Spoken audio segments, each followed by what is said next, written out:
Halo, jumpa lagi di channel kami kali ini. Pernah nggak teman-teman berpikir kenapa kalau di tempat ayam goreng ya, yang apa namanya, yang waralaba, yang internasional itu, teman-teman nggak pernah ketemu namanya kepala ayam. Nah, satu lagi kaki ayam. Juga untuk jeroan pasti teman-teman nggak pernah ketemu. Alasannya macam-macam ya. Ada yang bilang masalah kurang higienis atau mungkin masalah lain. Tapi terlepas dari semua itu, sebenarnya kalau kita ngolahnya bener, kepala sama cakar tuh cukup enak kok. Dan asal kita membersihkannya bener, cukup aman untuk kita konsumsi. Oke, kali ini kita mau sekedar sharing aja kepada teman-teman. Gimana sih cara saya bersihin kepala ayam dan kaki ayam. Oke ya, simak terus video ini. Ini kita udah ada beberapa kepala ayam, tadi kita beli di pasar ya. Nah, salah satu sebenarnya masalah kepala ayam tuh mungkin kalau standar di luar sana mungkin masalah kurang higienis ya mungkin istilahnya. Jadi yang warung-warung atau toko-toko ayam goreng itu kayaknya mengikuti. Kalau saya ini dari dulu punya standar sendiri untuk bersihkan kepala ayam. Jadi mohon maaf kalau kita beli masakan kepala ayam di warung-warung itu memang kadang kurang bersih. Nah, pertama itu kita harus pastikan bulu-bulunya semua udah habis. Kayak gini ya, harus bersih semua. Kemudian ini paruhnya ini harusnya dikupas, tapi ini udah kupas atau dari pasar tadi. Hidung ini bagian yang paling banyak kotorannya karena ini ada saluran. Nah, kemudian lidahnya itu juga harus bersih, harus dikupas. Nah, dalam sini ada lendirnya, itu harus dibuang. Waktu nyuci harus benar-benar tercuci. Nah, ini tidak lupa, ini pangkal lidah. Di sini makanan masuk pertama. Nah, ini harus dibuang. Mungkin banyak yang mengabaikan ini, tapi kalau tidak saya bersihkan seperti ini, saya nggak tega makannya. Nah, kita buang. Nah, yang sekarang sering diabaikan tapi itu adalah yang paling fatal adalah saluran makanan dan saluran nafas di dalam sini. Ada beberapa lagi, ada nadi dan macam-macam itu sudah putus saat disembelih. Tapi itu mungkin memang tidak bisa kita bersihkan, tapi ada dua saluran. Kita coba lihat ya di sini ya. Nih, nah ini saluran makan udara. Bisa lihat ya. Kemudian ada satu lagi harus ketemu. Nah, ini saluran makanan. Nah, dua saluran ini seperti selang dan ini benar-benar penuh bakteri. Saya pastikan ini penuh bakteri dan ini mungkin yang bikin orang nggak berani makan kepala ayam. Ini harus kita keluarkan. Kalau saya sih ini wajib dikeluarkan, bagaimanapun caranya. Nah, bentar ya, saya tarik aja pakai tangan gini. Ya, nah ini kita dapat dua saluran. Ini yang seperti selang keras ini saluran nafasnya, saluran udara. Yang lembek ini saluran makan dari lidah ke temboloknya.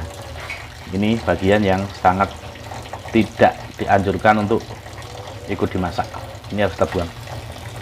Nah, selanjutnya bentar, yang mana tadi? Oh ya, yang ini ya. Nah, ini kalau bagian lemak-lemaknya ini sebenarnya tergantung selera sih, karena sebenarnya justru bagian lemaknya ini yang menambah apa ya, cita rasanya malah di situ. Tapi kalau ada yang takut dengan lemak jahat atau apa mungkin ya istilahnya, itu bisa dikurangi. Nah, tapi cukup aman dan ini bersih. Dan kalau udah seperti ini juga kayak sisa-sisa darah juga kita bersihkan. Lihat ya, salurannya udah nggak ada. Yang saluran makanan, saluran udah nggak ada. Nah, ini udah cukup bersih dan ini layak untuk dikonsumsi. Oke, untuk kepala itu dulu. Habis ini kita lanjut ke ceker. Saya selesaikan dulu untuk kepalanya ya.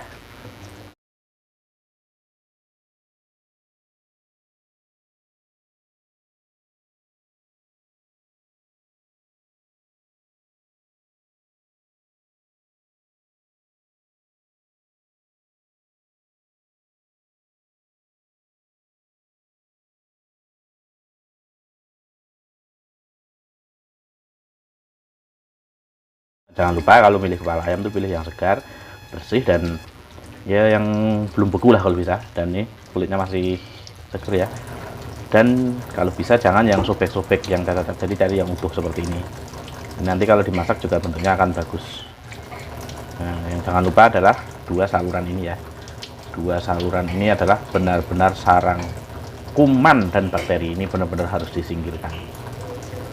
Untuk kepalanya udah selesai kita bersihkan ya. Oh ya, ini untuk membersihkan kepala ini seharusnya pas baru kita beli. Jadi kalau teman-teman nggak langsung masak, mau disimpan di freezer itu sudah harus kondisi bersih. Karena membersihkan ini kalau kondisi udah beku sulit, kemungkinan akan hancur. Kalau nunggu nyairin lagi, kadang udah nggak fresh nanti jadinya. Nah, sebaiknya sih kalau saya baru beli langsung dibersihkan seperti ini. Kadang sudah saya bumbui, saya rebus dulu. Kalaupun disimpan dah kondisi matang, nanti tinggal ngolah lanjutan.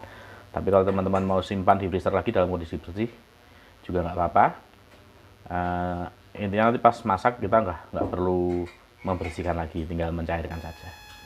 Nah, tadi kepala udah selesai, sekarang kita lanjut bersihkan cakar. Ini cakarnya ya. Nah, kebetulan kita hari ini dapat cakar yang sudah 90% bersih nih. Kita tinggal finishing aja saya. Nah, ini kayak yang bagian di bawahnya yang sering tertinggal. Untuk kulit yang selaput kuningnya itu adalah kulit luar, itu benar-benar harus hilang semua.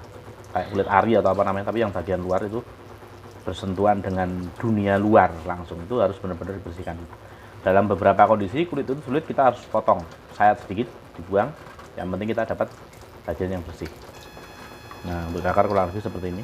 Cakarnya bagus-bagus ya, bersih. Nah, terus yang tidak kalah penting nih, biar makannya juga nggak terasa ragu dan canggung.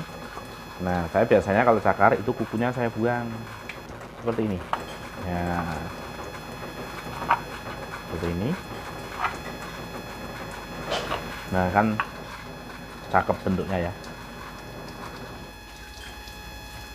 Nah, setelah kayak gini kita tinggal bersihkan semua nanti, terus ya mau langsung dimasak bisa disimpan. Kalau untuk dibikin sop juga kita makannya juga nggak ada kuku-kukunya lagi, udah enak. Mau dibacem, diapain, digoreng, dibikin ceker crispy atau apa terserah. Nah, ini bagian yang tadi harus disayat sedikit jadi agak terkelupas, tapi ini harus dilakukan. Yang penting kulit luarnya tidak boleh ada yang tersisa karena itu benar-benar kotor.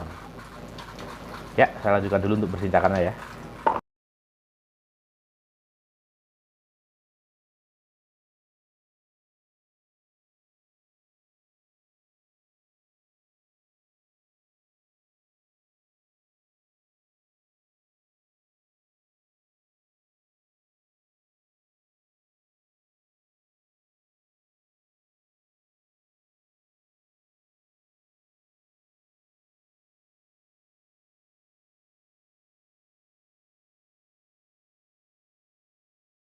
Ya, karena jumlah cakar itu cukup banyak.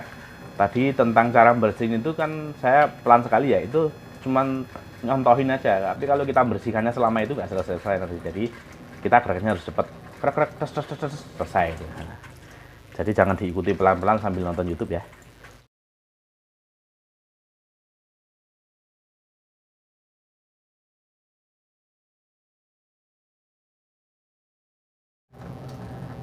Kita sudah selesai membersihkan cakarnya juga.